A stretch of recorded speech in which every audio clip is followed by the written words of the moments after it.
प्यारे भक्तों, राम राम जी।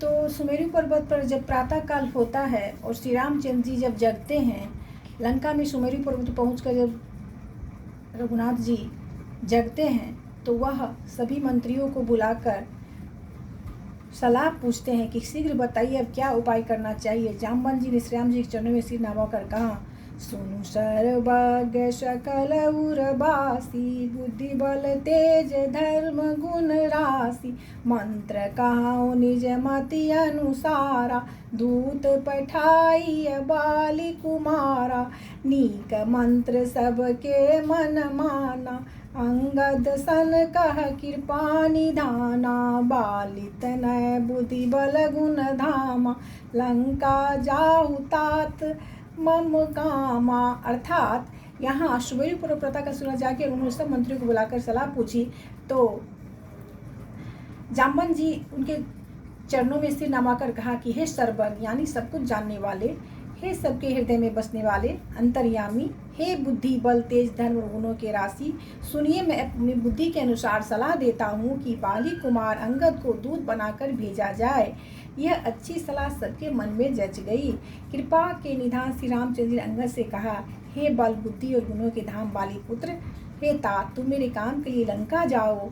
बहुत बुझाई तुम ही का कहूँ, परम चतुर मैं जानत आऊँ, काजू हमार तासुहित होई, रिपुसन करहु पत कही सोई, प्रभु आज्ञा धरी शिष चरण बंदी, अंगद उठे हूँ सोई गुण सागर इस राम कृपा जा पर करहु, स्वयं सिद्ध सब काज नाथ मोहि आदर दिसहु, असी विचारे जुगराज तब पुलकित हरषि हियउ, सियावर रामचंद्र की जय।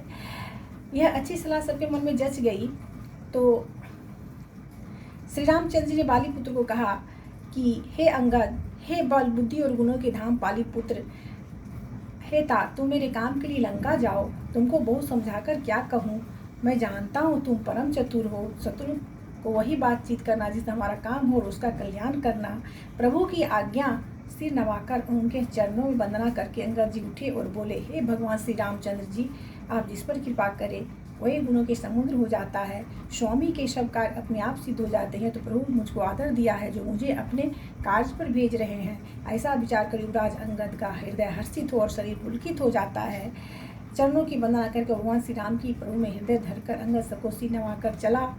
प्रभु के प्रताप से हृदय में धारण किए श्री रणबांकुरे वीर बालीपुत्र स्वाभाविक ही निर्भय है।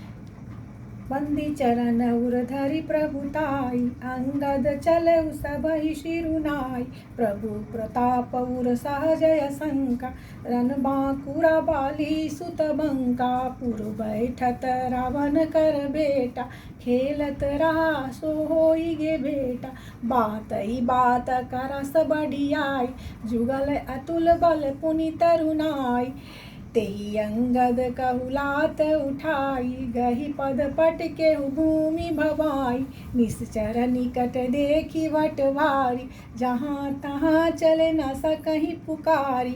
अर्थात अंगद जी लंका में जब प्रवेश करते हैं तो रावण के पुत्र से भेंट हो जाती है और वह वहाँ खेल रहा होता है। बातों ही बातों में दोनों में झगड़ा बढ़ गया क्योंकि दोनों ही अतुलनीय बलवान थे और फिर दोनों की वावस्था भी थी।